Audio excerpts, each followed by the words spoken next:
এবার আমরা নতুন চ্যাপ্টার লিনাক্স ইউসেজ বেসিক্স শিখব।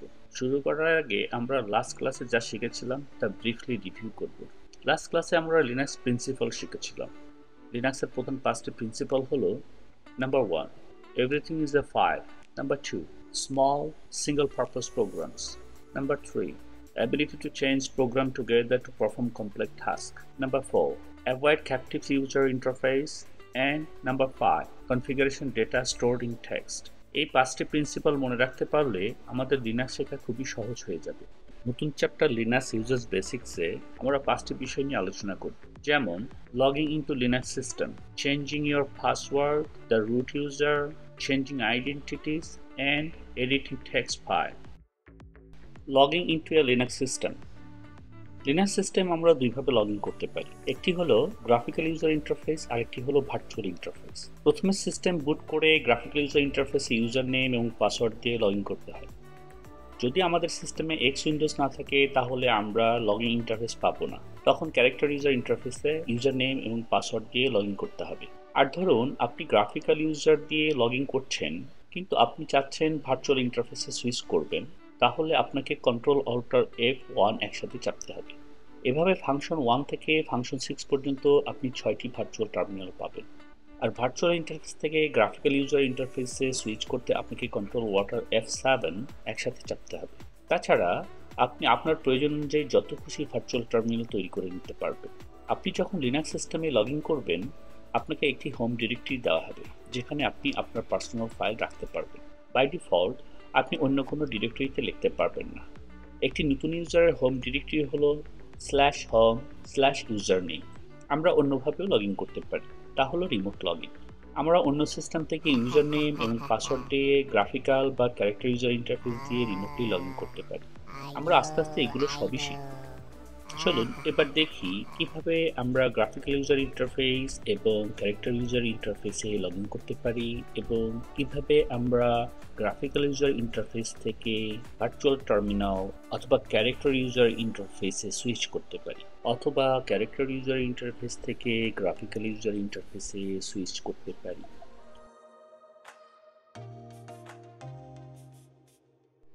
ইউজার নেম এবং পাসওয়ার্ড দিয়ে আমরা গ্রাফিক্যাল ইউজার ইন্টারফেসে লগ ইন করলাম। এবার আমরা কন্ট্রোল ওয়াটার ফাংশন 1 চেপে গ্রাফিক্যাল ইউজার ইন্টারফেস থেকে ভার্চুয়াল টার্মিনালে সুইচ করব।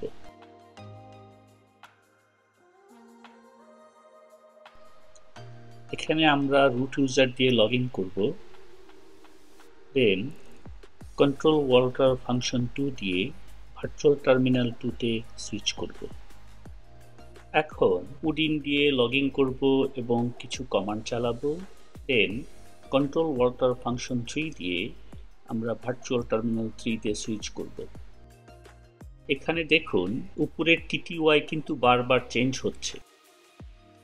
আবারও আমরা উডিন দিয়ে লগ ইন করব এবং কিছু কমান্ড চালাবো, দেন কন্ট্রোল ওয়াটার ফাংশন 4 দিয়ে আমরা ভার্চুয়াল টার্মিনাল 4এ সুইচ করব। লক্ষ্য করুন এখানে কিন্তু TTY 3 থেকে চেঞ্জ হয়ে TTY 4 হয়েছে। এটা হচ্ছে ভার্চুয়াল টার্মিনাল 4।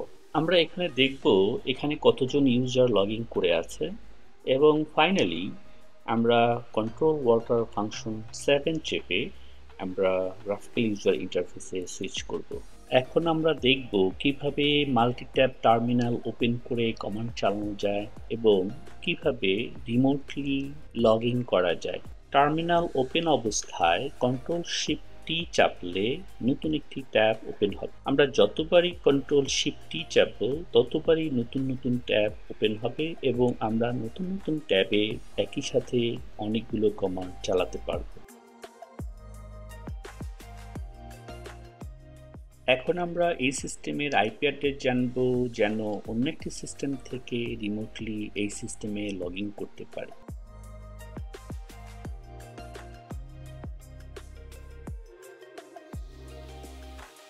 এখানে আমরা SSH সেশন ক্রিয়েট করে আইপি অ্যাড্রেস এবং ইউজার নেম দিয়ে রিমোটলি আমাদের সিস্টেমে লগ ইন করব। দেখুন এখানে কতগুলো সেশন ক্রিয়েট হয়েছে। এখানে আমরা একটি নতুন সেশন দেখতে পাচ্ছি। আমাদের রিমোট হোস্টের আইপি 192.168.62.113। আমাদের সিস্টেম আইপি দেখুন এখানে দেখাচ্ছে 192.168.62.141। সো এভাবেই একই ইউজার দিয়ে যতবার খুশি আমরা রিমোটলি এবং লোকালি লগ ইন করতে পারি। অ্যাজ এ সিস্টেম অ্যাডমিনিস্ট্রেটর হিসেবে কোনো সিস্টেমে দায়িত্ব পাওয়ার পর প্রথমেই যে কাজটি করতে হবে তা হলো পাসওয়ার্ড চেঞ্জ করা। নিয়মিত পাসওয়ার্ড চেঞ্জ করা একটি গুড প্র্যাকটিস। পাসওয়ার্ড এমনভাবে পছন্দ করতে হবে যেন সহজেই কেউ গেজ করতে না পারে। এবার আমরা দেখব কিভাবে টার্মিনাল থেকে পাসওয়ার্ড চেঞ্জ করা যায়। পাসওয়ার্ড চেঞ্জ করার জন্য আমরা passwd কমান্ড ইউজ করব। যে কোনো টার্মিনাল থেকে লগ ইন করে আমরা passwd কমান্ড চালিয়ে আমাদের নিজেদের পাসওয়ার্ড চেঞ্জ করে নিতে পারি। চলুন তাহলে এবার আমরা আমাদের পাসওয়ার্ডটা চেঞ্জ করে ফেলি। passwd ইজ এ কমান্ড, আমরা এই কমান্ডটা দিলাম।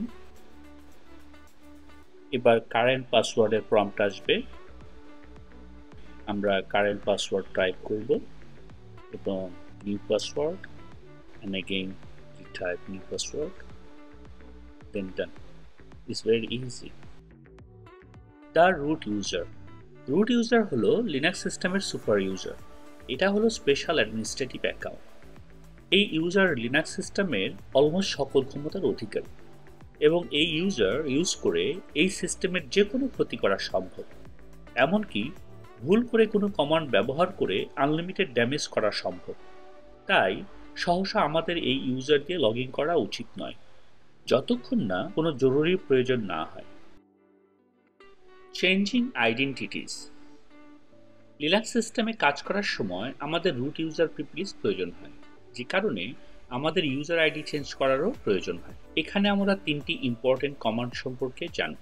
প্রথমটি হলো su, দ্বিতীয়টি হচ্ছে sudo এবং তৃতীয়টি হচ্ছে id কমান্ড। su এই কমান্ডটির মানে হলো সুইচ ইউজার। ধরুন গত সপ্তাহে আপনার অফিসে নতুন 2 জন এমপ্লয়ি জয়েন করেছে। এখন আপনার দায়িত্ব হলো আজকে তাদের জন্য 2টি নতুন ইউজার অ্যাকাউন্ট তৈরি করা। আর এই মুহূর্তে আপনি আপনার ইউজার অ্যাকাউন্টে লগ ইন করে আছেন।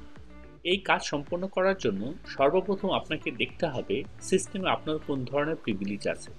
আপনার যদি রুট ইউজার প্রিভিলেজ থাকে তাহলে আপনি su কমান্ড ইউজ করে রুট ইউজার সুইচ করতে পারবেন এবং সহজেই ইউজার অ্যাড কমান্ড চালিয়ে নতুন ইউজার তৈরি করতে পারবেন। আর যদি রুট প্রিভিলেজ না থাকে তাহলে sudo কমান্ড চালিয়ে আপনি অ্যাডমিনিস্ট্রেটিভ কমান্ড চালাতে পারবেন। তবে এর জন্য আপনার কোম্পানির আইটি অ্যাডমিনিস্ট্রেটরকে আগে থেকেই আপনার জন্য sudo কমান্ড ইউজ করার জন্য সিস্টেম কনফিগার করে রাখতে হবে যেন আপনি স্পেসিফিক অ্যাডমিনিস্ট্রেটিভ কমান্ড চালাতে পারেন। জটিল মনে হচ্ছে? আপসেট হবার কিছু নেই। আপাতত জাস্ট মনে রাখুন লিনাক্স সিস্টেমে যে কোনো সময় ইউজার সুইচ করে অ্যাডমিন কমান্ড চালানো যায় এবং অ্যাডমিন কমান্ড চালানোর জন্য আগে থেকেই প্রিভিলেজ নিতে হয়, যার নাম আমরা sudo বলছি। sudo stand for super user do or substitute user do, and it allows you to elevate your current user account to have root privilege temporarily. আরেকটি ইম্পর্টেন্ট কমান্ড হলো id। এই কমান্ড দিয়ে আমরা আমাদের কারেন্ট ইউজার সম্পর্কে জানতে পারি, বিশেষ করে ইউজার আইডি, গ্রুপ আইডি এবং ইউজার যে সকল গ্রুপের মেম্বার তা দেখতে পারি। এখান থেকেও আমরা ধারণা নিতে পারি সিস্টেমে আমাদের প্রিভিলেজ কতখানি। চলুন এবার দেখি আসলে এই কমান্ডগুলো কিভাবে কাজ করে। আমরা এখন নর্মাল একটি ইউজারে লগ ইন করে আছি। এখন আমরা অ্যাডমিনিস্ট্রেটিভ একটি কমান্ড চালাবো। আমরা একটি ইউজার ক্রিয়েট করতে চাইব, কিন্তু কমান্ডটা ফেল করবে। দেখুন কমান্ডটা ফেল করেছে, কেননা আমার এই কমান্ড চালানোর প্রিভিলেজ নেই। এখন আমরা su কমান্ড ইউজ করে আমাদের প্রিভিলেজ চেঞ্জ করব, অর্থাৎ আমরা ইউজার সুইচ করব। আমরা ইউজার সুইচ করে রুট ইউজার হিসেবে লগ ইন করব এবং আমরা একই কমান্ড চালাবো এবং কমান্ডটি এক্সিকিউট করবে।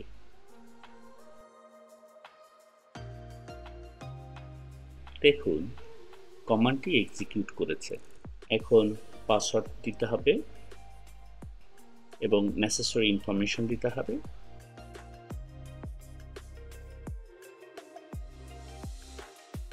ফুল নেম, বাকি ইনফরমেশনগুলো আমরা এখানে স্কিপ করে যেতে পারি।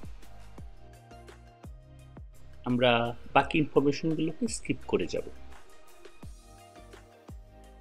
এইভাবে আমরা রুট ইউজার দিয়ে আমরা কমান্ডটি সম্পন্ন করলাম।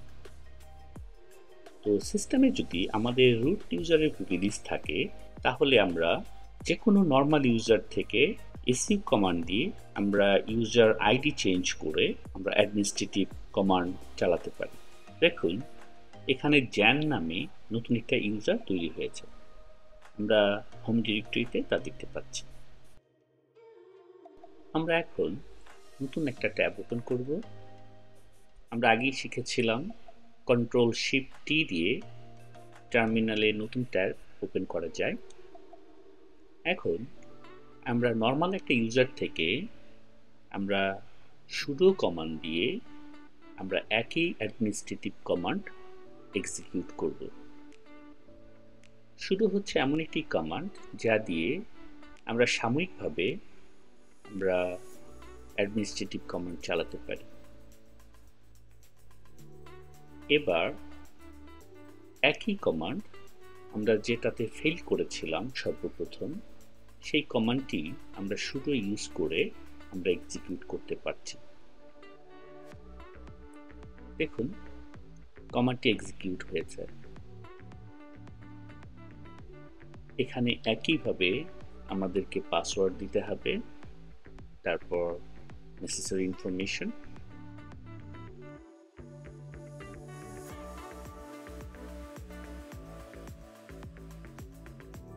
আমরা আগের মতো এগুলোকে স্কিপ করে গেলাম।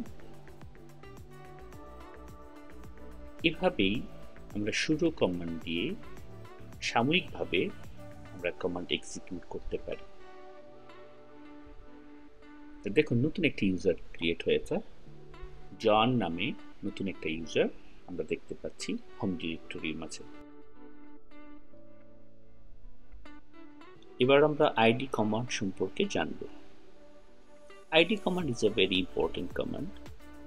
এটা দিয়ে একটি ইউজারের প্রিভিলেজ কেমন এটা আমরা জানতে পারি। দেখুন এখানে ইউজার আইডি দেখাচ্ছে, গ্রুপ আইডি দেখাচ্ছে, এবং এই ইউজার কোন কোন গ্রুপের সদস্য তা দেখাচ্ছে। যেমন ব্লুটুথ একটি গ্রুপ, ফ্লপি একটি গ্রুপ, সিডি রোম, তারপর ডায়াল আউট, এগুলো সবই গ্রুপ।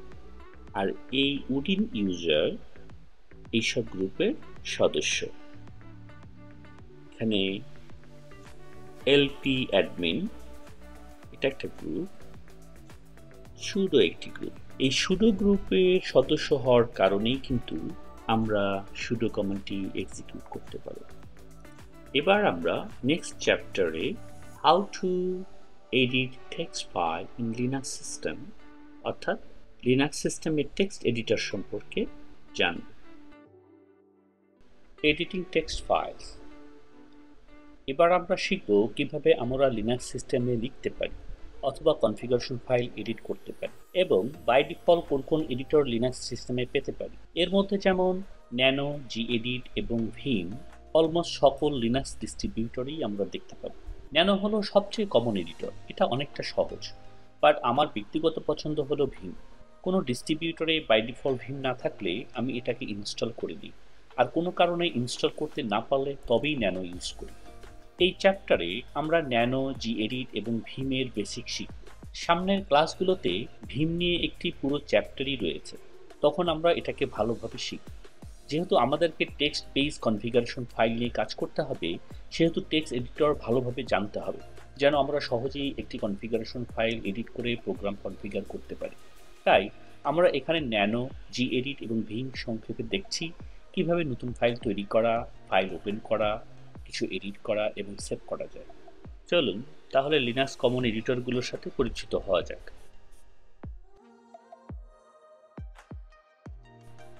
এবার আমরা ন্যানো টাইপ করে ন্যানো এডিটর ওপেন করলাম। Hello world.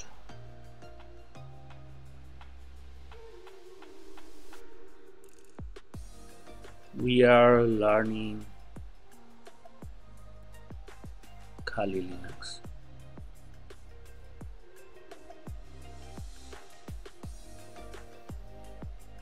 এখন এটাকে সেভ করতে হবে। তো নিচের দিকে দেখুন, এখানে অনেকগুলো অপশন দেওয়া আছে। তো আমরা একটা ফাইল নাম দিব এখন, আর এই ফাইলটি কারেন্ট ডিরেক্টরিতে সেভ হবে। আমরা এখানে ফাইলের লোকেশন দিয়ে দিতে পারতাম। এখন কন্ট্রোল এক্স দিয়ে আমরা বের হয়ে আসব। এবার আমরা gedit দিয়ে এই ফাইলটাকে ওপেন করব এবং এডিট করব। আমরা gedit দুইভাবে ওপেন করতে পারি, একটি হলো অ্যাপ্লিকেশন মেনু থেকে, আর একটি হচ্ছে টার্মিনালে কমান্ড চালিয়ে। gedit অনেকটা টেক্সট এডিটরের মতোই। তো আমরা এখানে টার্মিনাল থেকে ফাইলটি ওপেন করব এবং এডিট করব।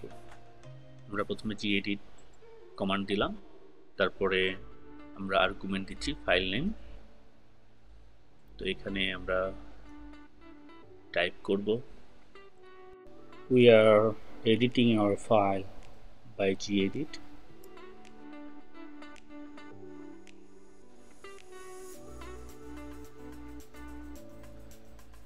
gedit অনেকটা টেক্সট এডিটরের মতোই। আমরা সেভ এবং ক্লোজ করে বের হয়ে আসব। এবার আমরা ভিম দিয়ে এই ফাইলটাকে আবার এডিট করব। ভিম স্পেস ফাইল নেম, আমরা ভিম এডিটর ওপেন করলাম। ভিমের তিনটি স্টেট আছে, command state, insert state and visual state. Insert key press করে আমাদের এডিটিং মোডে যেতে হবে, তখনই আমরা এডিট করতে পারবো। আমরা ইনসার্ট কি প্রেস করলাম, দেখুন নিচে ইনসার্ট শব্দটা দেখা যাচ্ছে। We are editing our file by Vim editor।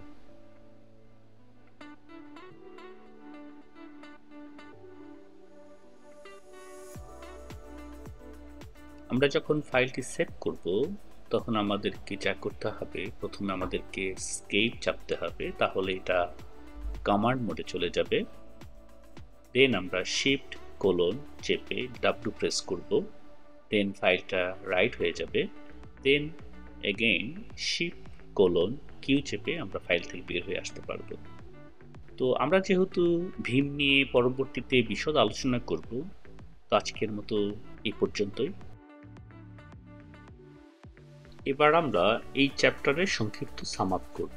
এই চ্যাপ্টার থেকে যা যা শিখলাম তা হলো লগইন ইনটু লিনাক্স সিস্টেম, কিভাবে লিনাক্স সিস্টেমে লগইন করা যায়, কতভাবে লগইন করা যায়, কিভাবে লিনাক্স সিস্টেমের পাসওয়ার্ড চেঞ্জ করা যায়, রুট ইউজার সম্পর্কে আমরা জেনেছি, চেঞ্জিং আইডেন্টিটি অর্থাৎ কিভাবে আইডি চেঞ্জ করে অ্যাডমিনিস্ট্রেটিভ কমান্ড চালানো যায় সেটা শিখেছি, এবং আমরা সর্বোপরি লিনাক্সের কমন এডিটর সম্পর্কে জেনেছি। আমরা পরবর্তী চ্যাপ্টারে যা যা শিখব তা হলো আমরা running commands and getting helps, কিভাবে আমরা কমান্ড থেকে কমান্ড সম্পর্কে হেল্প পেতে পারি সে সম্পর্কে জানব। বেশ কিছু হেল্পিং কমান্ড নিয়ে আলোচনা করব, যেমন what is command, man command, info command. এখানে আমরা কমান্ডের সিনট্যাক্স সম্পর্কে জানব, কমান্ড কিভাবে গঠিত হয়, কমান্ডের কতগুলো পার্ট থাকে তা দেখব। Please subscribe to our channel and press the bell icon to get new video updates. Thanks for watching.